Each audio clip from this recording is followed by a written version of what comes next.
My spouse and I relocated 25 times over a decade, driven by the pursuit of financial freedom while he avoided traditional employment. When I secured steady work and yearned to put down roots, he accused me of changing. To summarize, we've been wed for 10 years, enjoying a solid marriage without major hardships. It's tough to capture every detail, but I'm open to elaborating in comments.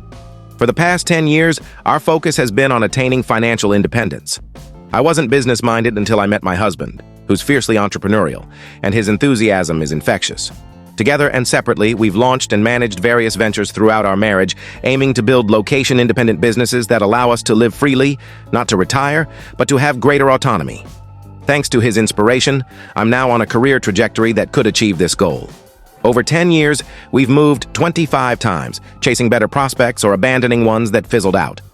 We're now facing move 26 with 27 looming as the current opportunity seems shaky.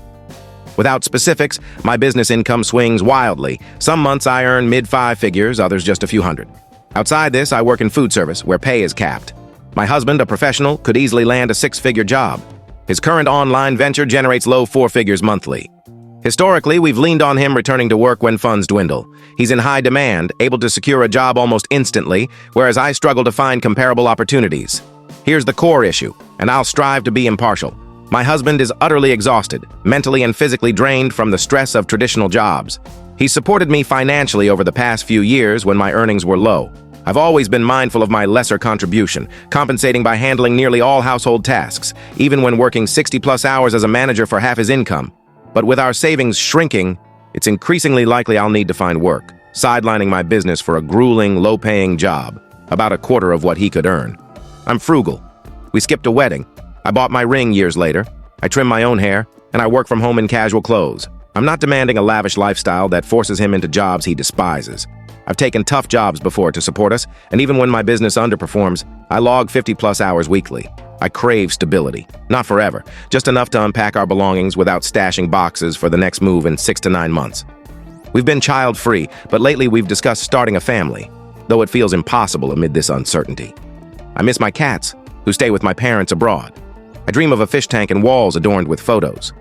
He says, if you want those things, make them happen. Fair point. I agree.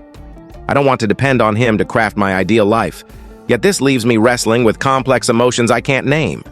I find myself pondering, if I were single, how would I manage? How would I provide for myself? This sparks resentment. I'm not single, I'm married. Worse, I doubt I can earn enough to sustain us. I desperately want him to discover his true calling. I don't care about wealth or financial independence if it means he's miserable. For a year, he's been exploring new paths without landing on anything concrete. I know relationships require compromise, but I'm struggling to articulate my feelings and see a resolution. We've discussed this exhaustively. Nothing here is news to him. Edit. Thanks for the overwhelming feedback. I didn't expect this response. To clarify, our 25 moves had varied reasons. Some for his job offers, others to be near family. I've pursued my side business for 3.5 years. Before that, I worked full-time, often juggling a job and our ventures. He hasn't solely supported me for 10 years. My business is in a creative field. I craft and sell products online, not an MLM or scam. Financially, we experience booms and busts, saving heavily during good times to weather lean periods. We live modestly, never beyond our means. This lifestyle isn't conventional, so I understand it's hard to relate. Update 1. I'm writing to process my thoughts and gain outside perspectives. I'm lost. 9 months ago, I shared my frustration about returning to work after my husband's burnout. See my post history. For anonymity, I was vague, leading some to assume our work was shady. I'm an author, self-publishing books that earned a good living for years. My husband, a software developer, buys struggling online businesses, revamps them, and sells them. When that falters, he tries 9-to-5 jobs but rarely lasts beyond 6 months. His latest attempt was one day. My prior career was in food service, low pay, long hours, exhausting. I now have a job covering 95% of our expenses, with savings bridging the gap. I enjoy it, excel at it, and it's the first job I've loved. Recently, I've noticed a shift in myself, and it feels like my husband and I are growing apart. Initially, I thought it was normal. Working separately after being glued together feels different. Now, I'm unsure. He believes I've abandoned our dream by settling for a 9-to-5, Monday to Friday life he despises. He sold his business and is still searching for his next move. I want to buy a city apartment. He prefers the countryside or using our savings to travel or live remotely. I want to settle, make friends. He thinks there's time for that later. I want a cozy home with photos and art. He sees it as wasteful clutter. Everything I value, he seems to dislike. I've realized most moves and major decisions followed his lead, not because he coerced me, but because I was indifferent and deferred to him, especially since he often earned more. Now, with strong desires and the means to pursue them, I feel guilty. He says I've changed, that he's the same, chasing the same goals. He's right. I'm disrupting our dynamic. But I've always voiced my desire to settle down. This isn't a sudden betrayal. I'm rambling. We love each other and want to make each other happy, which is why we've both compromised over 10 years. He works jobs briefly to give me some stability. I've followed him globally to support his self-discovery. But our patience for these sacrifices is wearing thin. He can't stomach working for others. I dread packing up again. Have we been so consumed by moving and chasing financial freedom that we overlooked our fundamental differences? I feel responsible, not at fault, but burdened to fix this by adjusting my expectations. Update 2, June 4th, 2025. I stumbled across this old account while clearing bookmarks and felt compelled to share an update. Perhaps it'll inspire someone to embrace change or show that staying in a familiar rut isn't always best. Long story short, after deep reflection and those posts, I left my husband. His absence during a weekend trip revealed how much happier and calmer I was alone. Initially, our split was civil, but I think he expected me to backtrack. When I didn't, and he saw me building a new life, his demeanor shifted. We only spoke when he needed something, and eventually that stopped. Now, at 42, I'm happier, healthier, and more fulfilled than ever. Choosing myself was the best decision I made. Living alone for the first time was transformative. My own space brought unparalleled peace. I stayed in my apartment for 5 years, no moving boxes in sight. I hung art, met neighbors, and created a home. I advanced my career, returned to school, made friends, and built a community. Therapy helped me recognize that my ex echoed the abusive patterns of my childhood. I found true love, a supportive, growth-oriented partnership. My new work helps others and feels more meaningful than chasing profits. Despite hardships, illness, cancer scares, loss, my community sustained me. Even small connections like baristas knowing my name brought comfort after years of feeling unmoored. If I could address my younger self from 7 years ago, I'd say, leave him. He doesn't value you, only what you provide. You're capable of hard things and deserve the effort to achieve them. Trust your instincts. They've been screaming for years. Life can be richer than you've known, but you must seize it. Edit. I'm touched this resonated with so many. I thought this update would vanish online, but maybe it was meant to be shared. Thanks for the messages and comments. I'm grateful for this perspective. Next story.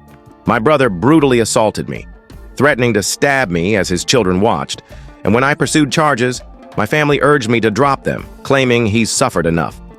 This happened years ago, but remains a family rift. I'm 25, female, the youngest and only daughter among my siblings. My mom, 50, and I live in another state, but visited my hometown, staying with my oldest brother, 31, and his family. The first night, my mom went out with friends, and my brother and his girlfriend, 32, invited me to hang out at their house. After their 4 kids, aged 9 months to 12, went to bed, we drank and chatted about random topics, as I was meeting his girlfriend for the first time. During our talk, she asked about our childhood and my brother's youth. I answered candidly. He was a troubled kid, running away, tampering with our mom's boyfriend's drinks, fighting at school, and dropping out. I made a lighthearted comment I found amusing, but he didn't. We laughed it off. His girlfriend and I were very drunk, but I sensed his growing anger. He snapped, asking if it'd be funny if he punched me. Still tipsy, I brushed it off, thinking we were just reminiscing. We weren't. Suddenly, he struck me repeatedly. I tried to shield myself, fell, got up, threw objects to escape, but ended up on the floor, bleeding and dazed, crawling to the couch. His kids rushed in, terrified, as the baby wailed. He screamed at his girlfriend, "It's not funny!" While she tried to calm him. He even threw a drink in my face, called me a slur, and threatened to kill me that night. I fled to the bathroom, locking the door as he rummaged for a knife, vowing to stab me. I called my mom, sobbing, convinced I'd die. She urged me to escape through a window. As he pounded the door, detailing my death, my mom broke into the house, distracting him as he hunted for another knife. I went to the hospital, bruised, cut, but no broken bones. I pressed charges. After nearly 3 years, he was arrested on unrelated charges, and my case is now progressing. My mom claims neutrality but seems to favor him, saying my beating was a consequence of my words and that I should drop the case since he's already jailed. Yesterday, I exploded. calling her foolish for suggesting I move on and for not supporting me. She hung up, and we haven't spoken since. I wonder if I'm wrong, as I'm childless and may not grasp her struggle to choose between us. My brother has a diagnosed mental illness and a history of violence, breaking windows, stealing, police chases, fights, so our family seems desensitized to his actions. My insistence on accountability unsettles them. Yet given my injuries, PTSD, and anxiety, I believe my mom should unequivocally back my decision to pursue justice. Am I wrong? Update. Much has happened since my original post, and I feel isolated navigating it. Years ago, my brother savagely attacked me during a drunken talk, leaving me fearing for my life. My mom insists I'm wrong for testifying, accusing me of forcing her to pick sides when she should stay impartial. As the trial neared, my family intensified pressure to withdraw. My mom argued I should let it go. My brother's lost his girlfriend, kids, and faces jail time for other charges. She claims my testimony will imprison him unnecessarily, though I only sought a plea deal for probation, mental health treatment, and medication compliance, wanting him to get help.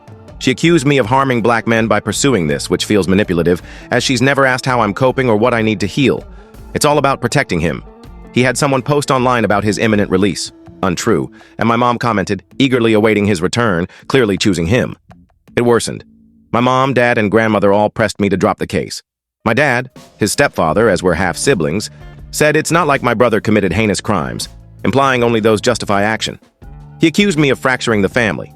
I learned my mom shared my prosecutor's contact with my dad without my knowledge, and they falsely told the prosecutor I'd reconsidered testifying, downplaying the incident. The prosecutor verified with me, and I corrected them. At today's trial, my brother pled guilty, seeking time served, and I couldn't testify, another loss he inflicted alongside my sense of safety, mental health, and family bonds. He's back in jail, awaiting sentencing for 11 other charges, facing decades. I confronted my mom, revealing I knew about the prosecutor email. She denied involvement, but endorsed my dad's actions, accusing me of siding with the system and shaming me for contributing to another black man's incarceration. She hung up. I texted, expressing love and hope for reconciliation, but she hasn't replied. So much for neutrality. Thanks for the support and shared stories. My brother stole so much, leaving me empty and alone. I'm relieved this chapter's closed, but losing my family was an unforeseen cost. I don't know how to heal, but I'll keep trying.